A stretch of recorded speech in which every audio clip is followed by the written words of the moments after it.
حضرت انس نے پوچھا یا رسول اللہ آپ کو غسل کون دے گا؟ کہ میرے اہل البیت۔ آپ کو کفن کون دے گا؟ کہ میرے اہل البیت۔ آپ کو قبر میں کون اتارے گا؟ کہ میرے اہل البیت۔ آپ کا جنازہ کون پڑھے گا؟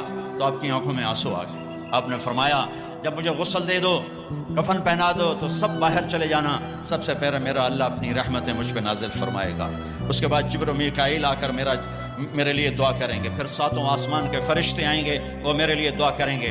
ہمارے نبی کا جنازہ ایسے نہیں ہوا کہ امام اور مقتدی، اور پھر اس کے بعد میرے اہل البیت کے مرد آئیں گے اور وہ میرے لیے کھڑے ہو کر دعا کریں گے، پھر وہ چلے جائیں گے، ان کی عورتیں آئیں گی، پھر وہ چلی جائیں گے، ان کے بچے آئیں گے، پھر وہ چلے جائیں گے، ان کے غلام آئیں گے، اس کے بعد مہاجرین آئیں گے، وہ میرے لیے دعا کریں گے، پھر وہ چلے جائیں گے، ان کی عورتیں آئیں گی، پھر اس کے بعد ان کے بچے آئیں گے، اس کے بعد ان کے غلام آئیں گے، پھر انصار آئیں گے، وہ میرے لیے دعا کریں گے، پھر ان کے بعد ان کی عورتیں آئیں گی، پھر ان کے بچے آئیں گے، پھر ان کے غلام آئیں گے، پھر مجھے میرے اللہ کے سپرد کر دینا۔ تو آپ کی چارپائی مبارک کے ساتھ لوگ قطار بنا کے کھڑے ہو جاتے تھے اور ہر ایک انفرادی طور پر آپ کے لیے دعا کرتا دعا کرتا دعا کرتا۔ لہٰذا یہ پیر کا دن، منگل کا دن سارا گزر گیا، اب بدھ کی رات کو آپ اللہ کے سپرد کیے گئے۔ تو جب آپ کو قبر میں اتارا حضرت ابن عباس، حضرت علی نے، شقران آپ کے غلام نے، تو فضل بن عباس نے، تو جب باہر نکلے تو مغیرہ بن شعبہ قبر پر کھڑے تھے، انہوں نے اپنی انگوٹھی اتار کے قبر میں پھینک دی۔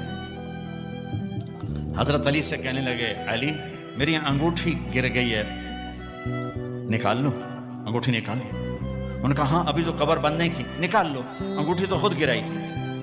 نیچے گئے اور جا کر اللہ کے نبی کی جسم سے لپٹ گئے اور آپ کے بوسے لینے لگے، دھوڑے مار کے رونے لگے۔ وہ انگوٹھی بہانہ بنایا تھا، آپ سے لپٹ کے چومنا چاہتے تھے، رونا چاہتے تھے، آپ کے ماتھے کا بوسہ لیا، آپ کو لپٹ کے روئے۔ پھر لوگوں نے اوپر سے کہا نکلو نکلو نکلو، تو آخری بندہ جن کا بدن میرے نبی کے پاک بدن سے جا کر لگا وہ مغیرہ بن شعبہ ہیں۔ پھر نکالا گیا، پھر آپ کی لحد تیار کی گئی تھی، وہ مٹی ڈالی گئی۔ جب باہر نکلے تو حضرت انس فرماتے ہیں جناب بی بی فاطمہ رضی اللہ تعالیٰ عنہ کھڑی تھی، اطابت نفوسکم ان واریتم علی رسول اللہ التراب، کس جگر سے تم نے دو جہان کے رسول کو مٹی میں چھپایا۔